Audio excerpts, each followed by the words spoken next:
நிகும்பலை யாகத்தினுக்கு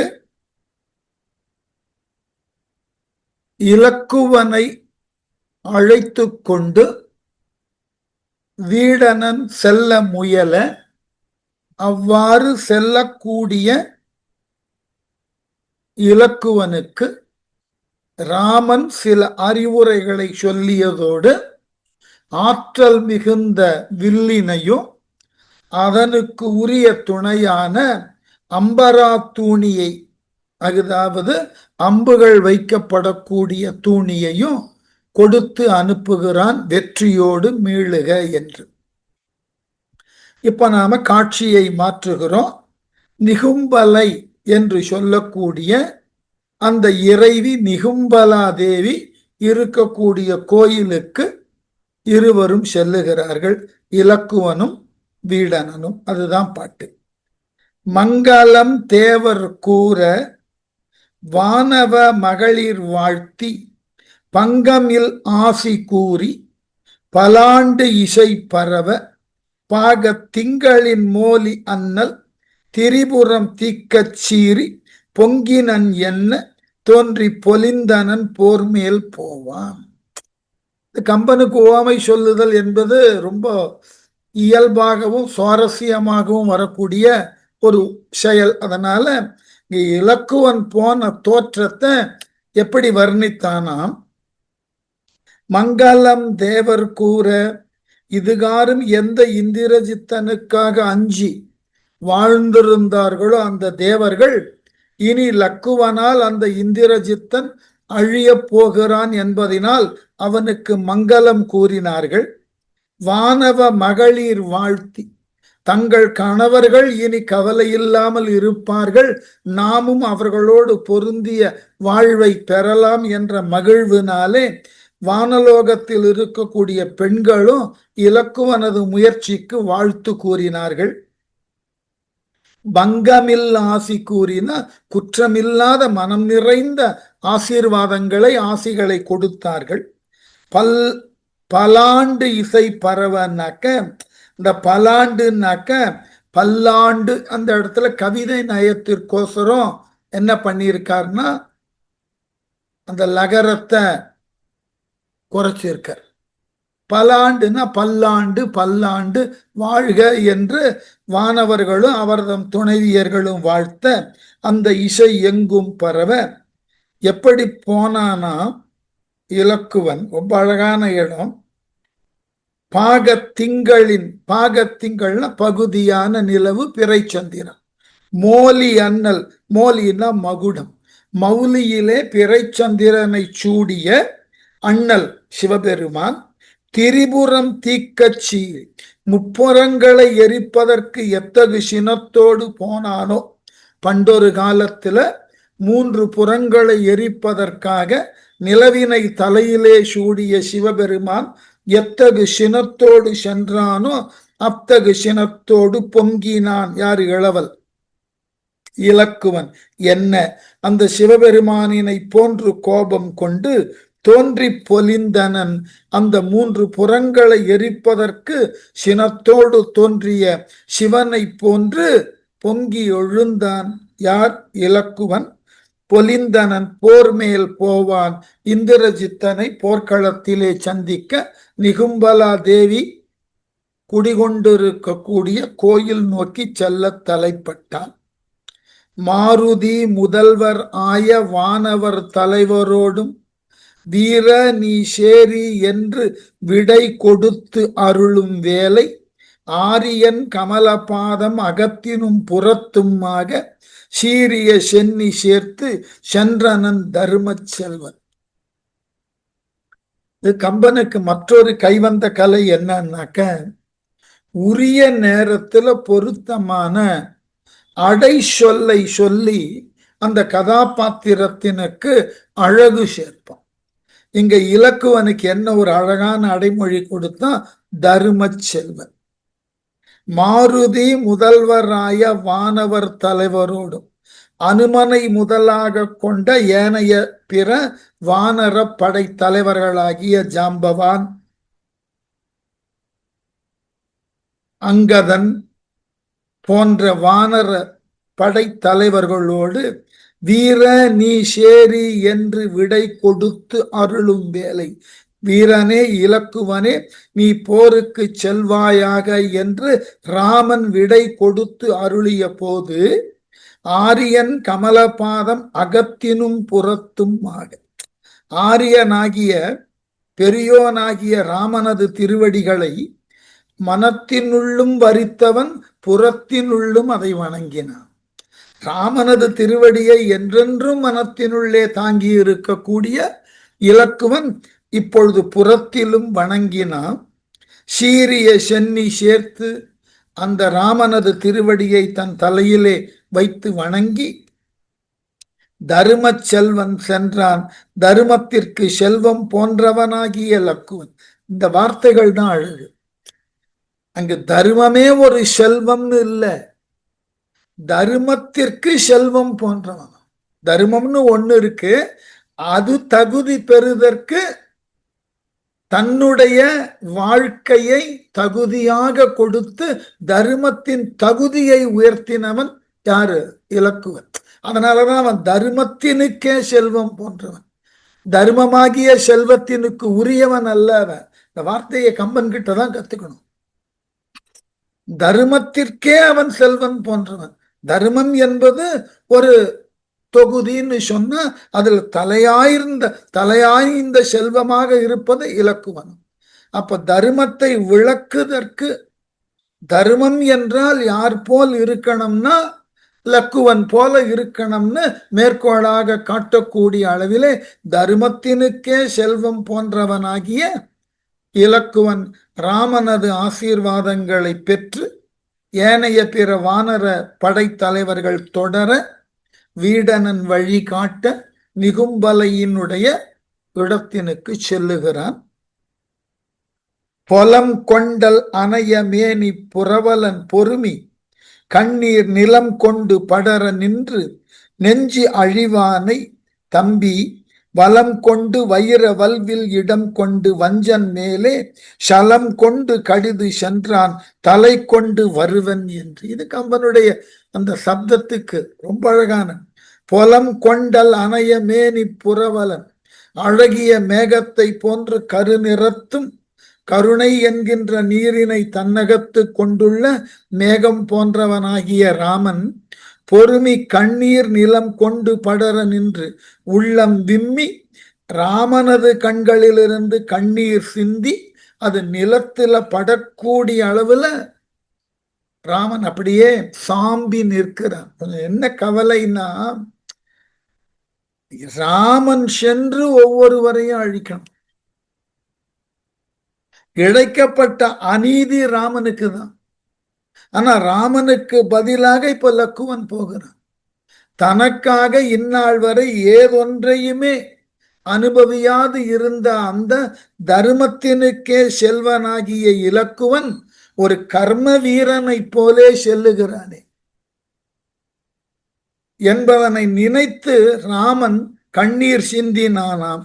ஆகவே நெஞ்சி அழிவானை, அவ்வாறு மனத்தகம் வருந்தி நின்று கொண்டிருக்கக்கூடிய ராமனை தம்பி வலம் கொண்டு ராமனை வலமாக சுற்றி வந்து வணங்கி வைர வல்வில் இடம் கொண்டு ராமனால் தரப்பட்ட உறுதி வாய்ந்த வலிய வில்லினை தனது இடக்கையிலே பிடித்து கொண்டு வஞ்சன் மேலே சலம் கொண்டு, வஞ்சனை திறமுடைய இந்திரஜித்தன் மேல் சலம்னா கோபம், கோபம் கொண்டு என்ன சொல்லி சென்றானாம்? தலை கொண்டு வருவன் என்றே கடிது சென்றான். இந்திரஜித்தனோடு போர் உடற்றி அவனது தலையை உனக்கு காணிக்கையாக கொண்டு வந்து தருகிறேன் என்று உறுதி சொல்லிவிட்டு இலக்குவன் போருக்கு செல்ல தலைப்பட்டான். தான் பிரிகின்றில்லாத தம்பி வெங்கடுப்பின் செல்வான் ஊன் பிரிகின்றில்லாத உயிர் என மறைதலோடும் வான் பெரு வேள்வி காக்க வளர்கின்ற பருவ நாளில் தான் பிரிந்து ஏக கண்ட தயரதன் தன்னை ஒத்தான்.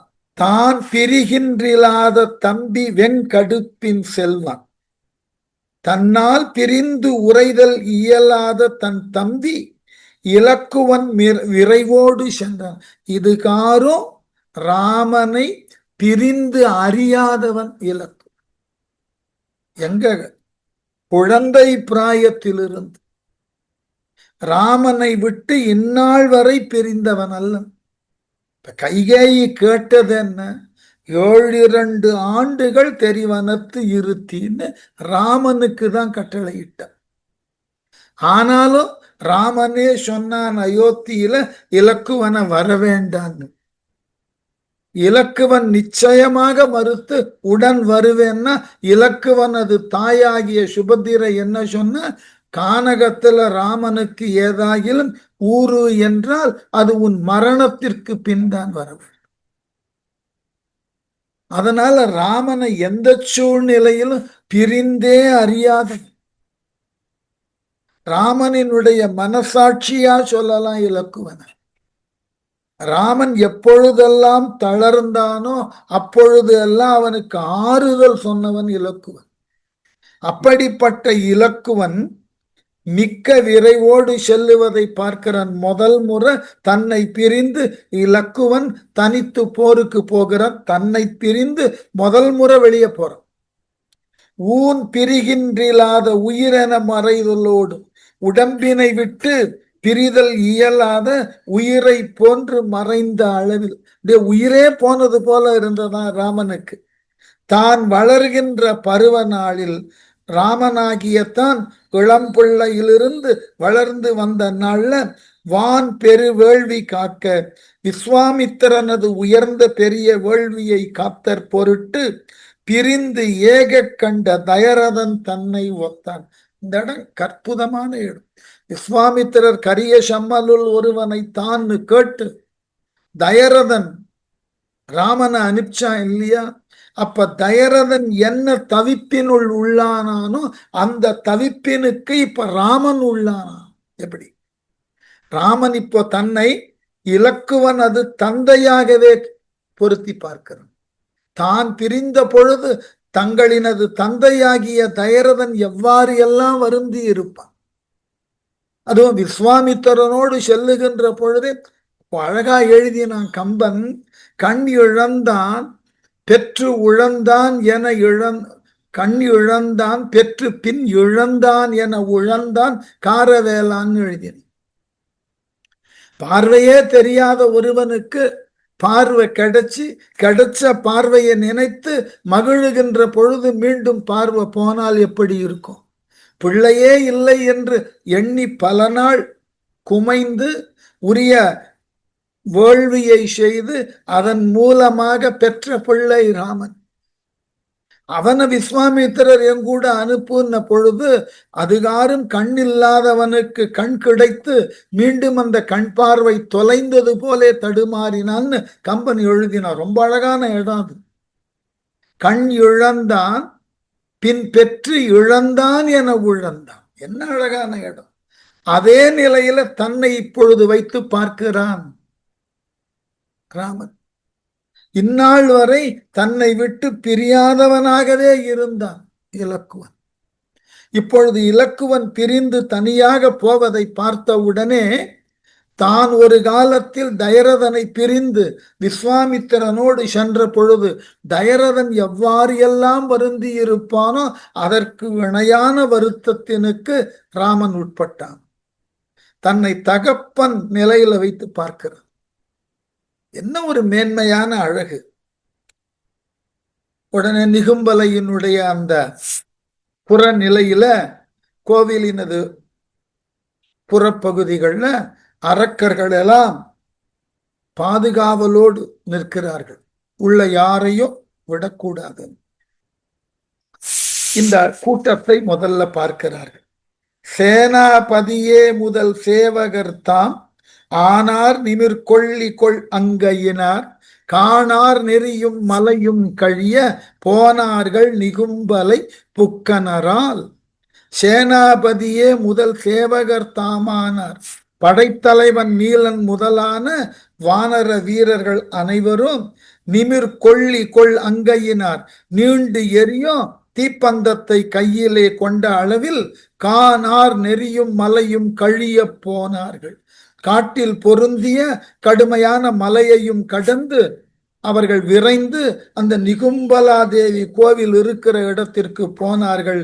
நிகும்பலை புக்கனரால் நிகும்பலை எனும் வேள்விக் களத்தின் புகுந்தார்கள்.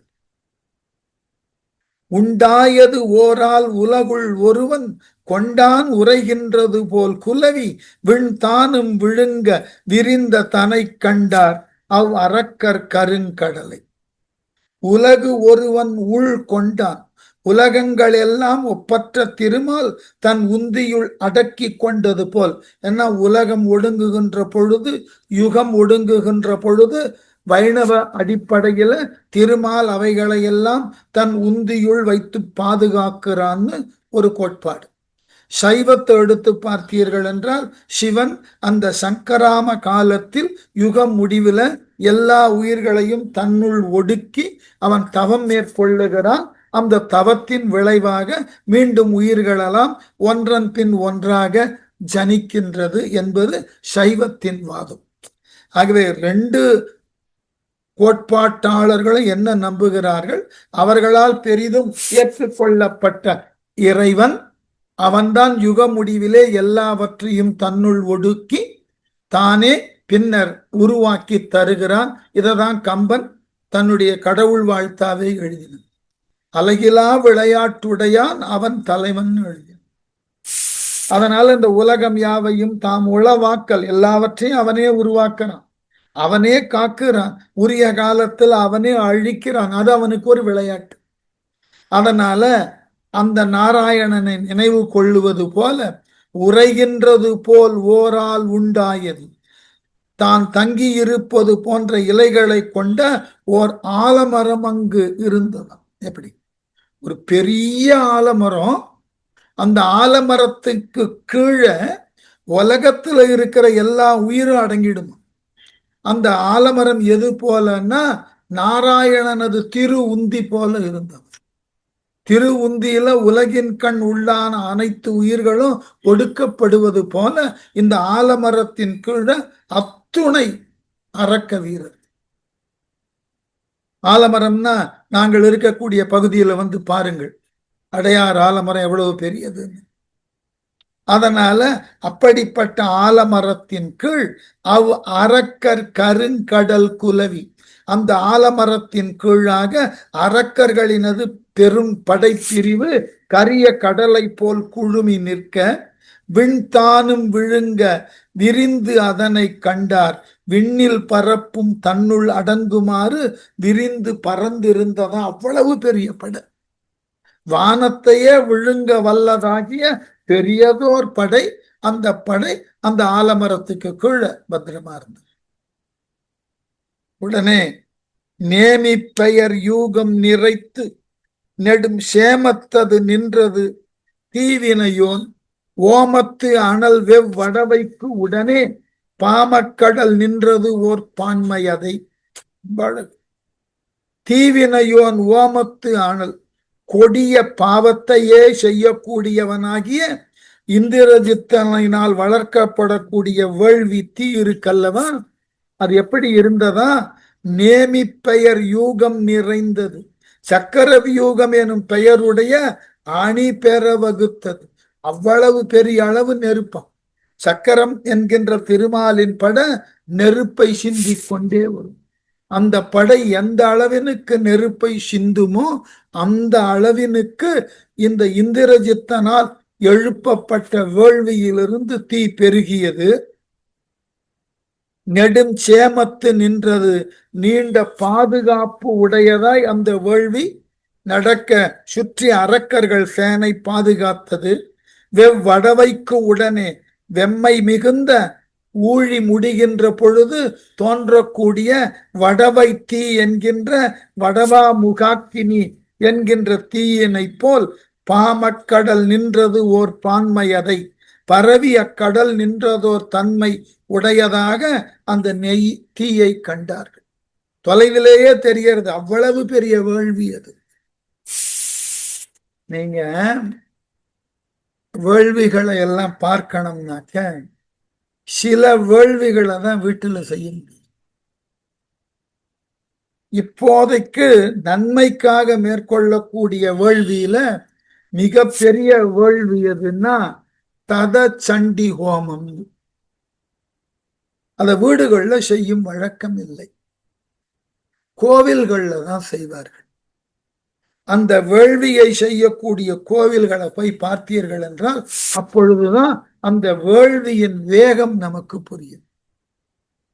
அந்த வேள்வி நிகழ்த்தக்கூடிய வேள்வி சாலையில கிட்டத்தட்ட 25 அடி ஆழத்துக்கு கீழே தான் ஹோமகுண்டம் இருக்கும்.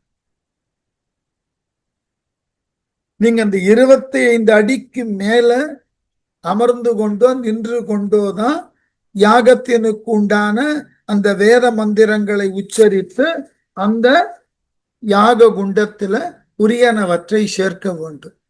நீங்கள் சேர்க்க சேர்க்க அந்த தீயானது மேல் நோக்கி எழுந்து 25 அடியையும் கடந்து அந்த மேல் பரப்புல ஒரு 3 அடி வரைக்கும் எரியும். ஆனால் தாங்க முடியாது, அவ்வளவு கடுமையான வேள்வி அது. அதற்கு இடக்கூடிய எந்த ஒரு பொருளிலும் அருகில் இருந்து இட முடியாது வேதியர்கள்.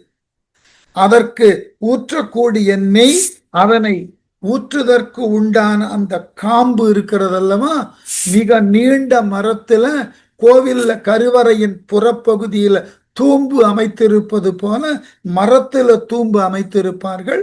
ஒரு 8 அடி 10 அடி நீளத்திற்கு இருக்கும் அந்த தண்டு. அதுல இந்த முனையிலிருந்து நெய்யை ஊற்றுவார்கள். அந்த நெய்யானது உருண்டு அங்க போய் விழணும். அவ்வளவு வெம்மையை தரும். ஏன்னா எல்லா வேள்வியையும் வீட்டுல உட்கார்ந்து செய்தல் என்பது இயலுவதாக இருந்தாலும் இது முடியாது. அப்போ நாம் நன்மை கருதி செய்யக்கூடிய இந்த வேள்விக்கு இவ்வளவு பெரிய ஆற்றல் இருக்கிறது. இதனை செய்தல் என்பது கடினம்னா மாயத்தன்மை நிறைந்தவனும் வஞ்சக குணங்களுக்கே உரியவனுமாகிய இந்திரஜித்தன் தான் மேற்கொள்ளக்கூடிய நிகும்பலா யாகத்தின் மிகப்பெரிய வேள்வி அந்த தீ எப்படி இருக்கும்னு கொஞ்சம் கற்பனை பண்ணிப்பாரு. வானளாவி உயர்ந்த தீன்னு கூட சொல்லல கம்பன். யுகம் முடிவில் வடவை என்கின்ற நெருப்பு தோன்றும் அல்லவா, அந்த நெருப்பினை போன்று அந்த வேள்வி தீ தோன்றி இருந்ததாம். இதை தொலைவிலேயே பார்த்து விட்டார்கள் வானர வீரர்கள். காராயின காய்கறி தேர் பரிமா தார் 1000 கோடி தழியதுதான் நீர் ஆழியோடு ஆழி நீரியது போல் ஓர் 1000 யோசனை உள்ளதனை. காராயின காய்கறி, கரிய மேகத்தை ஒத்த வெகுளும் தன்மையை உடைய யானை, தேர் பரிமா தார் 1000 கோடி தழியது தான். தேர் குதிரை காளால் ஆகிய 1000 கோடி சேனைகளை தன்பால் கொண்டதாய் நீர் ஆழியோடு ஆழி நிறியது போல், நீர்த்தன்மை உடைய கடலோடு வேறு ஒரு கடலை கலக்க வைத்தால் எப்படி இருக்குமோ அது போல் ஓர் 1000 சேனை உள்ளதனை 1000 யோஜனை தூரம் பரவி உள்ளதனை வானர வீரர் கண்டார். எப்படி அந்த வேள்விக்கு பாதுகாவலா இவ்வளவு பெரிய படை, யானை, ரதங்கள், குதிரை, காலாள் வீரர்கள் என்று அளவு எவ்வளவு சொல்லியிருக்கார் பாருங்க. 1000 கோடி. அவ்வளவு பெரிய படைப்பெருக்கு அந்த வேள்வியை காத்து கொண்டு இருக்கிறது. இதை தொலைவில் இருந்தே வானரர்கள் பார்த்தார்கள். பொன் தேர் பரிமா கரிமா பொறுத்தார் எற்றே படை வீரரை எண்ணிலமால் உற்று ஏவிய யூகம் உலோகமுடை சுற்று 1000 ஊடு சுலாயதனை. பொன் தேர் பரிமா கரிமா பொருதார் எற்று, பொன்னால் செய்யப்பட்ட தேர், குதிரைகள், யானைகளுடன் கூடிய பொருதல் தொழிலை மேற்கொண்டு இருக்கக்கூடிய முன்னணி போர் வீரர்கள், அரக்க வீரர்கள், படை வீரரை எண்ணிலமால் சேனை வீரர்களை அளவிட்டு எண்ண முடியல, கம்பனாலேயே முடியல. அவ்வளவு பெரிய படையா இந்திரஜித்தனுக்கு.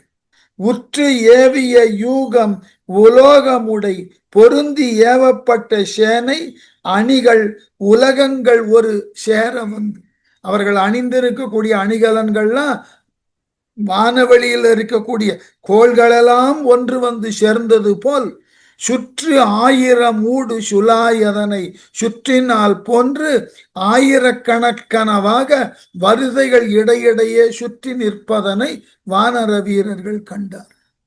அப்படி சுற்றி அப்படியே யாகசாலையை சுற்றி வீரர்கள் நிற்கிறார்கள். அந்த சுற்று ஒவ்வொன்றினுக்கு நடுவுல வானவெளியில இருக்கக்கூடிய கோள்களே வந்து சுற்றக்கூடிய அளவுல பெரியதாக இருந்தது. இப்ப எவ்வளவு வீரர்கள், எப்படிப்பட்ட ஆற்றல், அத்தகு நெடிய பெரிய படை, இதை வானர வீரர்கள் பார்த்தார்கள். வண்ணக்கரு மேனியின் மேல் மழை வாழ் விண்ணைத்தொடு செம்மயிர் வீசுதலால் அண்ணல் கரியான் அனலம்பு அட வெம் பண்ணை கடல் போல்வது ஒரு பான்மையதை.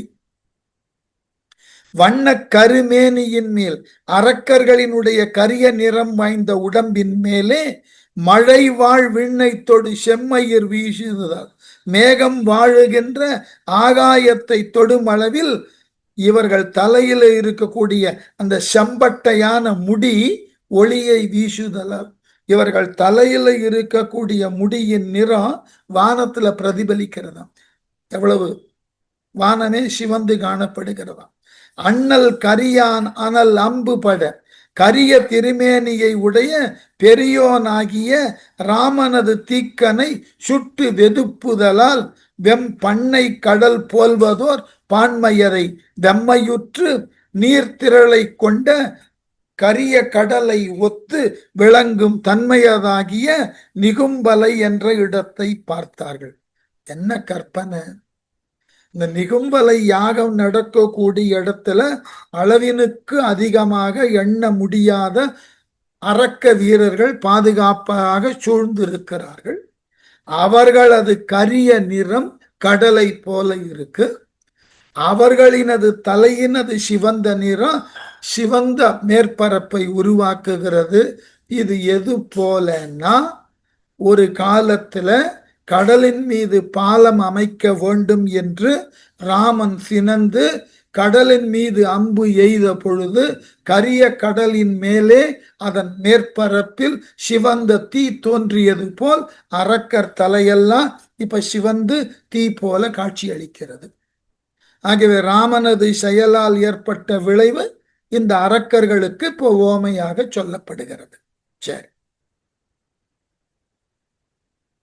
வழங்கா சிலை நான் ஒலி வானில் வரும் பழங்கார்முகம் ஒத்த பனைக்குலமும் தழங்கா கடல் வாழ்வன போல் தகைசால் முழங்கா முகில் ஒத்தன மாமுரசே. சிலை நான் ஒலி வழங்கா, அரக்கர்கள் கையகம் உண்டான விற்கள் நான் ஒலியை வெளிப்படுத்தின. எல்லா வீரர்களும் தங்கள் கையில் இருக்கக்கூடிய வில்லினது நாண இழுத்து விட்டார்கள், சுண்டினார்கள். வானில் வரும் பழங்கார் முகம் ஒத்த, மேகத்தினிடையே தோன்றும் பழைய இந்திர வில்லை போல ஒவ்வொருத்தன் கையிலையும் வில்லு.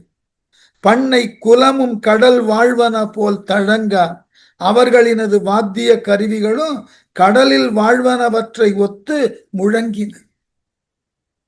தகைசால் மாமுரசு முழங்கா முகில் ஒத்தன, அந்த அரக்கர்களால் இயக்கப்பட்ட போர் முரசு வானவெளியில மேகங்கள் ஒன்றை ஒன்று மோதுவதினால் தோன்றும் இடி ஒலியை போல இந்த போர்க்களத்துல முரசுகள் ஒலித்தன. வலியான ராகவன் வாய்மொழியால் சலியாத நெடுங்கடல் தான் எனலாய் ஒலியாது ஒரு சேனையை உற்று ஒரு நாள் மெலியாதவர் ஆர்த்தனர் விண்கிழிய. ஒரு நாள் மெலியாதவர்னா எந்த ஒரு காலத்திலும் தளர்ச்சி உறாத வானரர். கொஞ்சம் உளவியலா பேசணும். அது எப்படி தளர்ச்சி இல்லாமல் இருப்பார்கள்னா, நீங்கள் மேற்கொள்ளக்கூடிய செயலிலே ஒரு நேர்மையும் ஒரு அறம் சார்ந்த நிலையும் இருந்தால் உங்களால் மேற்கொள்ளக்கூடிய செயலினால் உங்களுக்கு ஏதாகிலும் ஊறு நிகழ்ந்தாலும் அது உங்களை சோர்வடைய செய்யாது. அதனால்தான் நம்முடைய எல்லா இதிகாசங்களையும் பாருங்கள், ஒரு வேடிக்கைக்கு தவறையே செய்து கொண்டிருக்கக்கூடியவர்களிடம் இருக்கக்கூடிய படையின் பெருக்கம் அளவினுக்கு அதிகமா இருக்கும். அவர்களை எதிர்க்கக்கூடிய அறத்தின் வழி நிற்கக்கூடிய தலைவர்களினது படை அளவில் குறைவாகத்தான் இருக்கும். இருந்தாலும் அளவில் குறைவாக இருந்த தலைவர்களினுடைய படை வெல்லும். காரணம், அறம் வெல்ல வேண்டும். மகாபாரதத்திலேயே துரியோதனனுக்கு 11 அக்ரோனி சேனை. ஆனால் அவனோடு போர் செய்ய வந்த பாண்டவர்களுக்கு 7 அக்ரோனி சேனை தான். 4 அக்ரோனி சேனையை அதிகமாக பெற்றிருந்தான் துரியோதனன். ஆயினும் போர் முடிவு பாண்டவர்கள் பக்கம்தான் இருந்தது. அதனால அறத்தோடு நீங்கள் போர் செய்கிறீர்கள், அறம் தழுவிய போரை செய்கிறீர்கள்னா உற்சாகத்தோடு இருப்பீர்கள், உங்களிடம் சோர்வு வராது. அதுதான் அடிப்படை. ஆகவேதான் ஒரு நாள் மெலியாதவர்னா எந்த ஒரு காலத்தும் உள்ளத்துல மெலிவு இல்லாத வானர வீரர்கள் வலியான ராகவன் வாய்மொழியால், வலிமை மிக்கவனாகிய ராமனது வாய்மொழியின ஆணையினால் சலியாத நெடுங்கடல் தான் எனலாய் அசையாது ஒலி அடங்கிய பெரிய கருமையான கடல் போல ஒலியாது ஒரு சேனையை உற்று விண்கிழிய ஆர்த்தனர். ஆர்ப்ப அரவம் செய்யாது பொருந்தி இருந்த அரக்கர் சேனையை அடைந்து வான் முகடு கிழியும்படியாக பேராரவாரத்தை செய்தார். வேள்வி சாலையில இத்துணை அரக்க வீரர்கள் பெரியதாகிய ஒலியை எழுப்பதற்கு மேகம் போல இடி ஒலியை போல முழங்குவதற்கு முரசு வைத்திருந்தாலும்,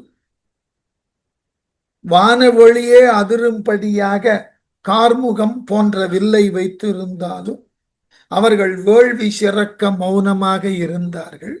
ஆனால் அவர்களை எதிர்க்க வந்த வானரர்கள் எழுப்பின ஒலி விண்ணை முட்டியது. இந்த அரக்கர் சேனையும் வானரர்களும் இப்போ சண்டையை தொடங்க இருக்கிறார்கள். ஆர்த்தார் எதிர் ஆர்த்த அரக்கர் குலம் போர்த்தார் முரசங்கள் புடைத்த புகத்தூர்த்தார் இவர் கற்படை சூல் முகிலின் நீர் தாரையின் அம்பு அவர் நீட்டினரால். ஆர்த்தார் எதிர் அரக்கர் குலம் ஆர்த்த, ஆரவரித்தவராகிய வானர வீரர்களுக்கு எதிராக அரக்கர்களும் இப்பொழுது ஆரவாரத்தை செய்தார்கள்.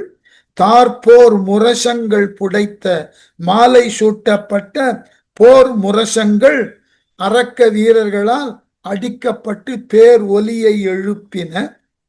இவர் புக கற்படை தூர்த்தார், வான வீரர்கள் நினைக்கணும், வானர வீரர்கள் இந்த அரக்கர்கள் படை மேல் விழுந்து புகுமாறு கல்லாகிய படைக்கலங்களை எரிய தொடங்கினார்கள். அவர் சூல் முகிலின் நீர் தாரையின் அம்பு நீட்டினரால் அரக்கர்கள் இந்த வானரர்கள் எய்த கற்களுக்கு எதிராக மழை திவலைகளைப் போல ஆயிரக்கணக்கான அம்புகளை வானரர்கள் மீது எரிய தலைப்பட்டார்கள். மின்னும் படை வீசலின் வெம்படை மேல் பன்னும் கவிசேனை படிந்துள்ளதால் துண்ணும் துறை நீர் நிறை வாவி தொடர்ந்து அன்னங்கள் படிந்தனவாம் எனலாய். துண்ணும் துறை நீர் நிறை வாவி தொடர்ந்து பலரும் நெருங்கிச் சென்று படியும் துறைகளை உடைய நீர் நிறைந்த குளத்தின் மேல் குளத்தின் மேல் அன்னங்கள் படிந்தனவாம் எனலாய். அன்னப்பறவைகள் கூட்டம் கூட்டமாக வந்து படிவது போல் மின்னும் படை வீசலில் வெம்படை மேல் ஒளி வீசும் படைக்கலங்களை வீசுவதால் அரக்கர்களது கொடுமையான மிக்க சேனையின் மேல் பண்ணும் கவிசேனை படிந்துள்ளதால் வீரத்தால் பாராட்டி உரைக்கப்படும் வானரசேனை மேற்சென்று தாக்கியது. அந்த ஒளி பொருந்திய ஆயுதங்கள் வீதப்படுகின்றன. அதன் மேல வானர வீரர்கள் பாய்ந்து சென்று அரக்கர்களை தாக்கினார்கள். அந்த அரக்கர்கள் கையில் இருந்த ஆயுதங்கள் என்ன?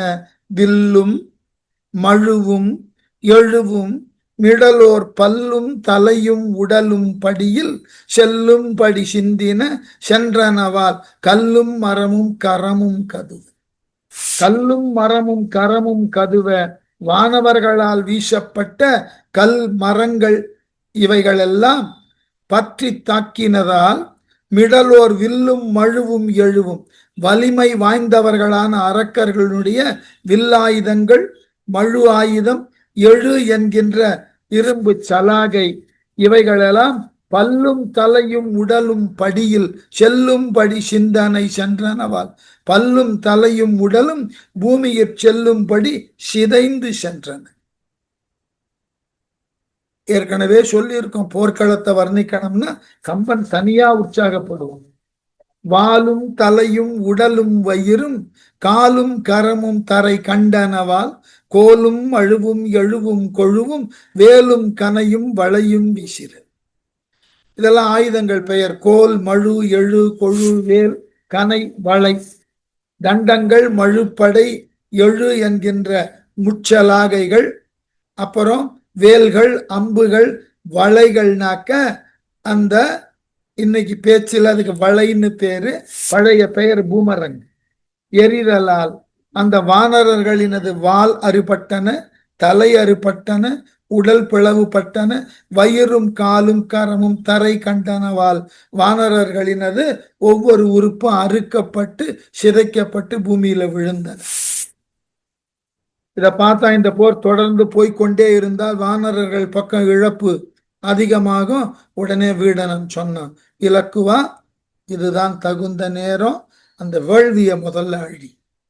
வேள்வி முழுமை பெற்றுவிடக் கூடாது. இது பழைய ஒரு செய்தியாக நான் படித்தது. அது எந்த அளவினுக்கு சரி என்று நான் அதற்கு உண்டான தேடல்களை முறையா செய்யலன்னு தான் சொல்லணும். ஆனால் நான் இதனை கற்ற காலத்துல என்னுடைய பேராசிரிய மக்கள் சொன்ன சில செய்தி, இந்த வேள்வி இருக்கு இல்லையா, அது முறையாக செய்ய தொடங்கி முழுமையுமாக செய்யப்பட்டு முடிக்கப்பட வேண்டும். அப்பொழுதுதான் அதனால் பெறப்படக்கூடிய ஆற்றல் முழுமையாக செய்தவருக்கு கிடைக்கும். எந்த ஒரு வேள்வியும் இடையிலே நிறுத்தப்பட்டு விட்டது என்றால் அதனால் அந்த வேள்வியிலிருந்து விளைவது தீமைதான், சுப பலனை தராதான், அசுப பலனை தான் தரும் என்று என்னுடைய பேராசிரியர்கள் சிலர் அதை சொல்லி இருக்கிறார்கள். அதனாலதான் வேள்வியை செய்கின்ற பொழுது வீடுகளிலேயே நாம சில நேரங்கள்ல தீ வளர்த்து ஹோமம் செய்கிறோம். அதுல பல தெய்வங்களுக்கு அவிஸ் வழங்குகிறோம். இப்போ இயல்பா பார்த்தீர்கள் என்றால் நம்முடைய இல்லங்கள்ல ரொம்ப அதிக அளவுல செய்யக்கூடிய வேள்வி எதுவாக இருக்கும்னாக்க, இல்லமானது நன்கு செழிக்க வேண்டும் என்பதற்காக இந்த கணபதி பேர்ல ஹோமம் செய்வார்கள். அந்த ஹோமத்தை ஒட்டி நவகோள்களினால் வீடு எந்த ஒரு தீமையும் கண்டுவிடக் கூடாது என்பதற்காக நவக்கிரக சாந்தி செய்வார்கள். அது ஹோமம்னு சொல்லக்கூடாது, சாந்தி செய்வார். அதே போல வீடுகள்ல அந்த காலத்துல இருந்தது, இப்ப மெல்ல மெல்ல அது வழக்கொழிந்து போயிற்று என்றுதான் சொல்லணும். ஒரு குழந்தை பிறந்து அந்த முதலாண்டு நிறைவு அடைகின்ற பொழுது அதற்கு ஒரு ஹோமம் செய்வார்கள். இப்ப இந்த காலத்துல அந்த ஓராண்டோடு நிறுத்தி விடுகிறார்கள். பழைய காலங்கள்ல எல்லாம் வீட்டுல யார் இருக்கிறார்களோ அத்துணை பேருக்கும் அவரவர்களது பிறந்த நாள் வருகின்ற பொழுதெல்லாம் அந்த வயது முடிந்ததற்காக இனி வரும் வருடத்துல அவர்கள் நலமோடு இருக்க வேண்டும் என்பதற்காக வேள்வி செய்யும் வழக்கம். ஆயுஷ் ஹோமம் என்று ஒவ்வொரு வருஷமும் செய்திருக்கிறார். நாம இப்ப முதல் வருஷம் செய்யறதோட நிறுத்திட்டோம். அப்புறம் அது இல்லாமல் நம் முன்னோர்கள் வாழ்ந்து மறைந்தவர்கள் அவர்கள் வானுலகத்துல நல்ல விதமாக வாழ ஆண்டுதோறும் அவர்களை எண்ணி தீ வளர்க்கும் மரபு உண்டு. ஸ்ரார்த்த ஹோமங்கள். இப்ப இதெல்லாம் கொஞ்சம் கூட்டி கழித்து பார்த்தீர்கள் என்றால் அந்த காலத்துல ஒரு இல்லத்துல குறைந்தபட்சம் ஒரு 4-5 பேர் இருக்கிறார்கள்னா அவர்களை ஒட்டி அவர்களால் செய்யப்படக்கூடிய வேள்விகள் என்று வரிசையாக ஒரு வருடத்துல பல ஹோமங்கள் செய்யப்படும்.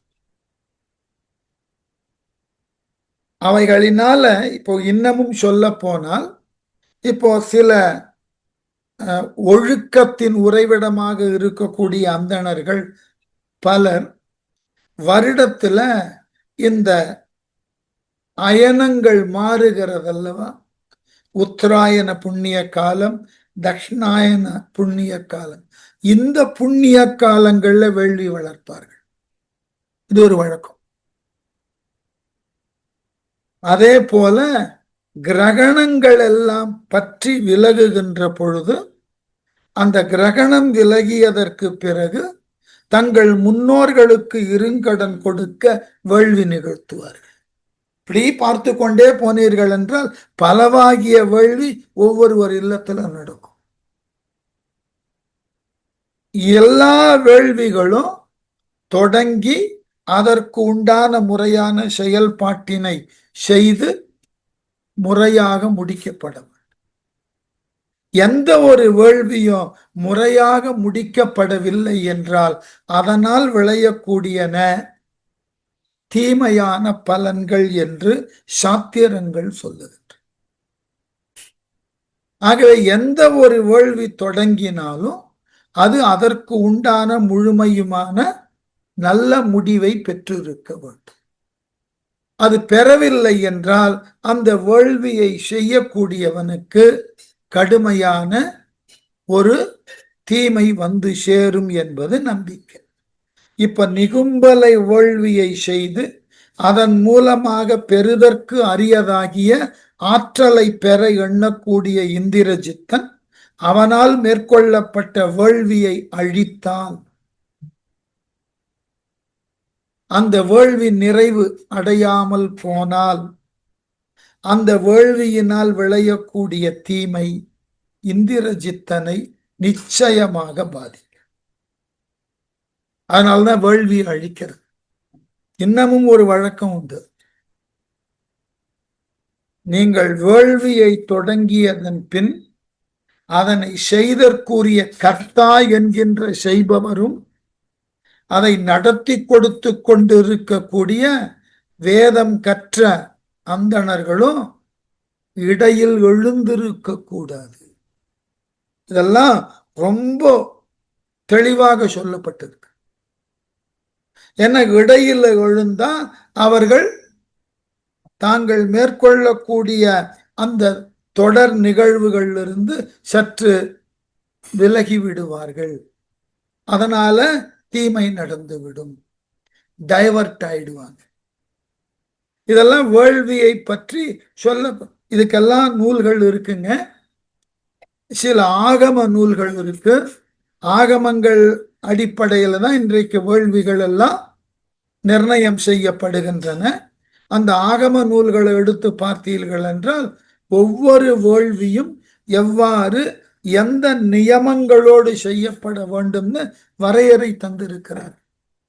இப்ப நமக்கெல்லாம் ஒரு கேள்வி கேட்கலாம். இந்த மாதிரி வேள்வி செய்வதனால் செய்பவருக்கு நன்மை கிடைக்கும், சரி. மற்றைய நிலையில் என்ன, எல்லோருக்கும் அதனுடைய விளைவு நன்மையை தரும்.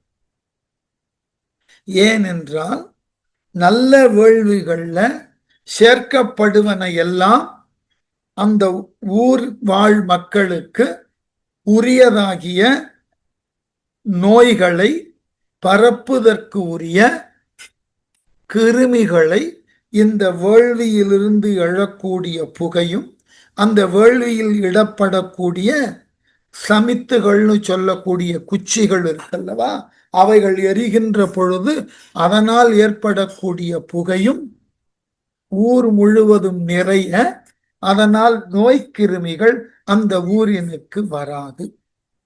அதனால்தான் நம்ம பழைய இலக்கியங்கள் எல்லாம் சங்க காலத்திலிருந்து பார்த்தீர்கள் என்றால் ஒரு ஊர் வர்ணனைன்னு சொன்னா அங்கு அந்தணர் வளர்த்த வேள்வி புகையும் ஆலையோர் வளர்த்த கரும்பினை கொண்டு சாறு எடுத்து அதனை வெள்ளமாக மாற்றுவதற்கு உண்டான ஆலை புகையும் ஒரு சேர வான்வெளியில் நிறைந்ததுன்னு எழுதுவார். அந்த புகைகளை கண்டு மேகம் என்று கருதிய மயில் தொகை விரித்து ஆடும் என்றெல்லாம் கற்பனையை வகுத்தார். காரணம் என்னன்னா அந்த புகை உலகத்துல அல்லது அந்த ஊர்ல வாழக்கூடியவர்களுக்கு நன்மையை தரும் என்பது தொன்று தொட்டு வரக்கூடிய நம்பிக்கை. பழைய காலங்கள்ல எல்லாம் அக்னி ஹோத்திரம்னு சொல்லக்கூடிய அளவுல அனுதினமும் அந்தணர்கள் வீட்டுல தீ வளர்ப்பாகும். இது ஒரு மரபு. அந்த மாதிரி இன்னமும் வளர்க்கக்கூடிய குடும்பங்களுக்கே பெயர் அக்னிஹோத்ரின்னே பேர். தீயை தினமும் வளர்க்கக்கூடிய குடும்பங்கள், அது ஒரு பெரிய தகுதியாக சொல்லப்படும். அனுதினமும் அவர்கள் இல்லத்துல தீ வளர்த்து அதன் பின் தான் அவர்கள் தங்களினுடைய அன்றாட உணவினையே உட்கொள்வார்கள். என்ன காரணம்னா அந்த தீயில இடப்படக்கூடிய அரசங்குச்சிகள், அத்தி குச்சிகள், இவைகளினால் எழுப்பப்படக்கூடிய புகை அவர்கள் நோயினை தடுப்பதோடு உடலுக்கு நல்ல ஆற்றலை பெருக்கும் என்பது அவர்கள் வாழ்நாளில பழக்கத்தினால் கண்டறிந்த உண்மை. ஒன்றும் வேண்டாம், சிலதெல்லாம் நம்ம வாழ்க்கையில காரணம் புரியாமல் செய்து வருகிறோம். மக்கட்பேறு இல்லை என்றால் அரச மரத்தை சுற்றிவான்னு சொல்லுகிறார்கள். அதுபோல வளர்ந்த பெண்கள் அவர்களினது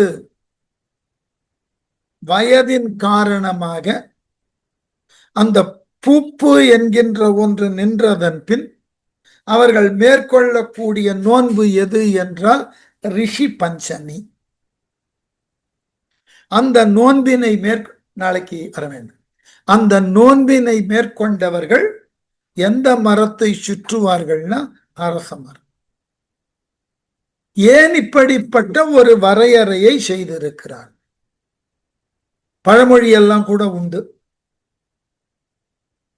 அரச மரத்தை சுற்றுவதற்கு என்று சில ஏளனமான, சில நகைச்சுவை சார்ந்த, சில பொருள் பொதிந்த பழமொழி எல்லாம் உண்டு.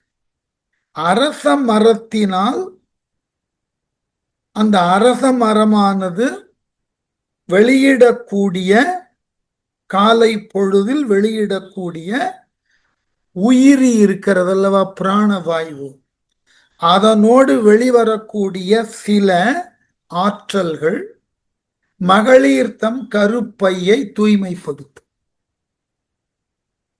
அதனால மக்கட்பேறு இல்லாதவர்கள் அரச மரத்தை சுற்றி வந்தால் அதனால் அவர்கள் கருப்பையின் கண் இருக்கக்கூடிய சில நோய்கள் தீரும். ஆகவே மக்கட்பேறு வாய்க்கும். இது ஒரு நிரூபிக்கப்பட்ட உண்மை. அதுபோல பூப்பு நிறைவடைந்த நிலையில வயதான பெண்கள் அந்த அரச மரத்தை சுற்றி ஆண்டுதனுக்கு ஒரு முறை அந்த ரிஷி பஞ்சமியை ஏன் செய்கிறார்கள்னா அந்த நேரத்துல, அதாவது அது நிற்கக்கூடிய காலத்துல உடலின் கண் இருக்கக்கூடிய நாளமிலா சுரவிகள் தாறுமாறாக தங்கள் செயல்பாட்டை தொடங்கும். ஏன்னா இயற்கை ஒரு நிலையிலிருந்து மற்றொரு நிலைக்கு மாற்றம் கொள்ளுகிறது. அப்போ உள்ள இருக்கிற என்டாக்ரின் கிளான்ஸ் எல்லாம் ஏருக்கு மாறா மால் ஃபங்க்ஷன் பண்ணும். அதனால் ஏற்படக்கூடிய உடல் மற்றும் மன சிதைவுகளுக்கு அந்த அரச மரத்தின் காற்று மிகச்சிறந்த நிவாரணி. அதனாலதான் ரிஷி பஞ்சமியில அந்த விரதம் இருக்கக்கூடியவர்கள் 108 சுற்று சுற்றி வரணும்னு சொல்லுவார். ஒவ்வொரு சுற்றினுக்கு ஏதாகிலும் பொருள் போடுவார்கள். அப்புறம் அந்த 108ஐயும் சுற்றி போட்ட பொருளை எடுத்து மற்றைய பெண்களுக்கு அதை இவர்கள் காணிக்கையாக கொடுப்பார்கள். நாமெல்லாம் விரதங்களை எல்லாம் மேற்கொள்ளுவதும் அதற்கு உரியதாகிய வழிபாடு முறைகளை பின்பற்றுவதும் செய்து கொண்டிருக்கிறோம் என்றாலும் குறைந்தபட்சம் நம்மால் மேற்கொள்ளக்கூடிய நோன்புகளோ விரதங்களோ அவைகளை நாம் மேற்கொள்ளுவதற்கு பின்னாக உண்டான காரணங்களை கொஞ்சம் தெளிவா தெரிந்து கொண்டு, ஏன்னா அடுத்த தலைமுறை எதை பற்றியுமே கவலை கொள்வது கிடையாது. எல்லா விதத்திலும் அவர்கள் செயல்படுவது ஆச்சரியமா இருக்கும். மிகப்பெரிய அளவுல எனக்கு, அதாவது எல்லார் குடும்பங்களிலும் இன்னார்னு தனியாலாம் பகுத்தெல்லாம் பார்க்க முடியாது. எல்லா குடும்பங்களிலும், அதாவது முதல்ல குளித்ததன் பின்தான் உணவு உட்கொள்ளணும். இன்றைக்கு பல வீடுகள்ல அந்த முறை தகர்க்கப்பட்டு இருக்கிறது. அதை யாரும் பொருட்படுத்துறதே கிடையாது. அதெல்லாம் பழைய வழக்கம், நமக்கு வேண்டாம். அதே போல நிலத்தில் அமர்ந்துதான் உண்ண வேண்டும், அந்த வழக்கம் மாற்றப்பட்டு விட்டது. அப்படி நிலத்தில் அமருகின்ற பொழுது நிலத்தினுக்கும் நமக்கும் இடையில ஒரு நான் கண்டக்டர், ஏதொன்றும் கடத்துதலுக்கு இயலாத கோரை பாய போட்டோ மனை போட்டோ அதுலதான் அமர்ந்தார்கள். எல்லாவற்றினுக்கும் அறிவியல் பூர்வமான விளக்கம் உண்டு. இன்றைக்கு எல்லாம் மாறிப்போய் ஏதொன்றும் யாராலும் பின்பற்ற முடியாத நிலையில் வந்து அவரவருக்கு எது விருப்பமோ நம்முடைய வழிமுறைகள் எந்த சூழ்நிலையிலும் நின்று உண்ணுவதை தவறு என்பதை காட்டிலும் குற்றம் என்ற நிலையிலே வைத்து தண்டிக்கிறது. ஆனால் இன்றுதான் நம்முடைய விழாக்கள் எல்லாம் நின்று உண்ணுவதுதான் ஒரு வழக்கமாகவே கொண்டு இருக்கும். அதுக்கு பேரு என்ன அப்படின்னாக்கா, அதுக்கு ஒரு மேலை நாட்டு பெயரை கொடுத்து அப்படி உண்ணுதல் தான் நாம உலக நாகரிகத்தோடு பொருந்தி இருக்கக்கூடியவர்களாக இருக்கிறோம். அமர்ந்து உண்ண வேண்டும் என்கின்ற முறை உடலுக்கும் நல்லது. நாம் உண்ணக்கூடிய உணவு முறையாக செரிப்பதற்கு அது உதவுகிறது. இதெல்லாம் இன்னைக்கு யாரும் பின்பற்றுவதாக இல்லை. ரொம்ப எதனால் இப்படி நாம் மாறிக்கொண்டிருக்கிறோம், இவைகளினால் நமக்கு பெரியதோர் பாதிப்போ அழிவோ வருகிறது என்பதே பெரிய கவலை. இதெல்லாம் நம்மால் செயல்படக்கூடியதுதான். கீழே அமர்ந்து உண்ண தவறியதினால், உண்ணுதற்கு மேசையும் நாற்காலியும் போட்டதினால் இப்ப பல பேரால கீழே அமருவதே கடினமா இருக்கு. உடல் ஒத்துழைக்க மாட்டேன் என்கிறது. இதெல்லாம் பெரிய ஆச்சரியம். ஆகவே எல்லா விதமான வேள்விகளுக்கும் அதனை தொடர்ந்து மேற்கொள்ளப்படக்கூடிய செயல்களுக்கும் ஒரு தொடர்பு இருந்தது. அந்த வேள்வியை முழுமையுமாக முடித்து வைத்தால்தான் அதனால் விளையக்கூடிய பலன் நன்மையை தரும். இல்லை என்றால் அந்த வேள்வியை செய்பவருக்கு கடுமையான தீமையை தரும். இதுக்கு நிறைய மேற்கோள் புராணங்கள் இருக்கு. வேள்வி இன்கம்ப்ளீட்டா போனதுனால அதிலிருந்து அசுரன் தோன்றி பெரியதான அழிவினை செய்ய தலைப்பட்டான்னு எல்லா புராணங்கள்லையும் படிக்கலாம்.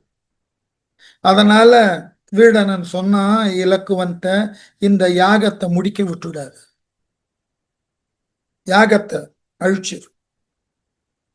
அப்பொழுதுதான் அதனால் விளையக்கூடிய தீமை இந்திரஜித்தன் ஆற்றலை குறைக்கும்.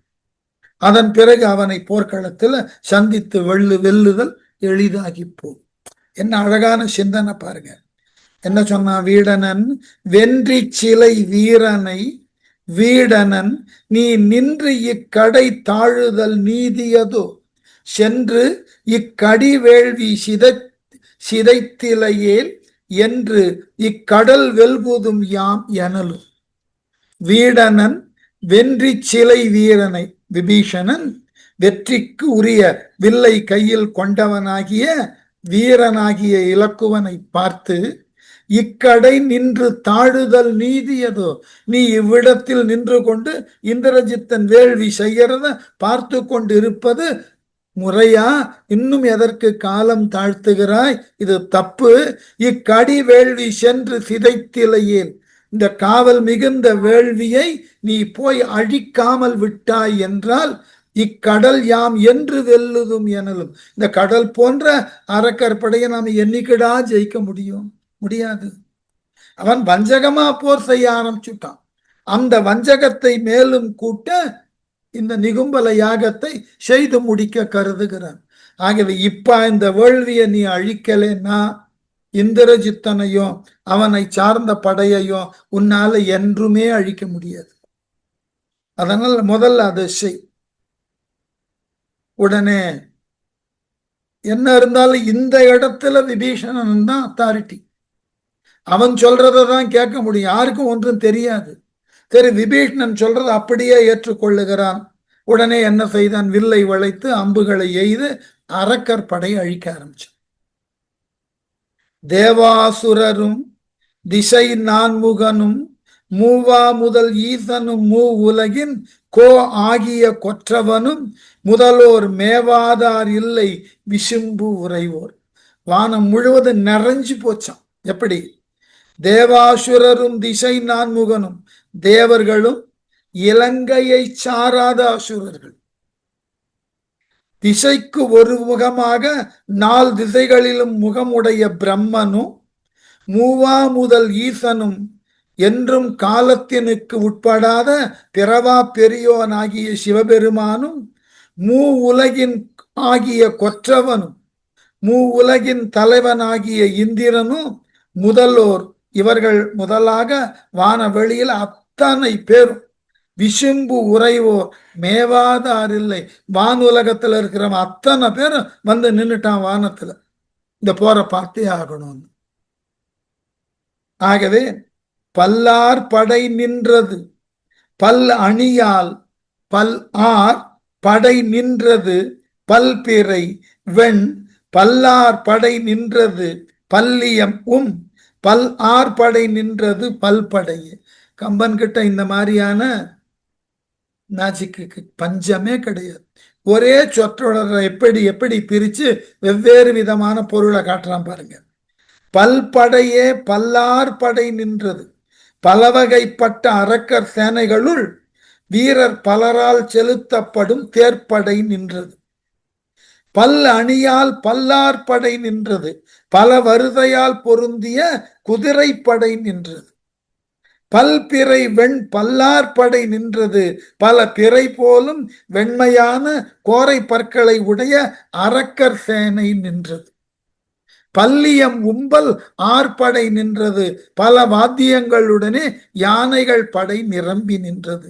இந்த ரத கஜ துரக பதாதிகள் 4 விளக்கறதுக்கு ஒரே சொற்றொடரை கையாண்டான். எப்படி? முதல்ல அப்படியே தேர்ப்படை நின்றது, பல்லார் தேருது. அடுத்தது குதிரைப்படை நின்றது. அடுத்தது அப்படியே கோரை பற்களை உடைய அரக்கர் படை நின்றது. பின்னாடி அணிகலன்களோடு வாத்தியங்கள் முழங்க யானை படை நின்றது. அதனால என்ன அழகு பாருங்க, 4 வகை படைகளையும் எப்படி நின்றது என்பதை அந்த பல்லார் படை என்றது தேர்ப்படை, முதல் வரியில சொன்ன பல்லார்படைன்றது தேர்ப்படை. இரண்டாம் வரியில வரக்கூடிய பல்லார்படை என்பது பல்லணி என்று குறித்தமையினால் குதிரைப்படை. அப்புறம் பிறை வெண் பல்லார்னு சொன்னதனால பிறைச்சந்திரனை போல் கோரை பற்களை உடைய அரக்கர்கள்னு சொன்னதனால அது காலாட்படையாச்சு. அப்போ இந்த பல்லார் என்ற சொல்ல, இந்த சொற்றொடரை அதற்கு அடுத்து வரக்கூடிய சொற்களின் துணை கொண்டு முதல் பல்லார் தேர்ப்பட, அடுத்த பல்லார் குதிரைப்பட, மூன்றாவது பல்லார் காலாட்படை, நான்காவதாக வரக்கூடிய பல்லார் யானைப்படைன்னு ஒரு கவிஞன் அந்த சொற்சாதுரியத்தோட செய்யறான் பாருங்க, அது கம்பன் என்பதாக இன்று நிறுத்துவோம். நாளை மறுநாள் மீண்டும் கம்பன்ல தொடருவோம். சரியா?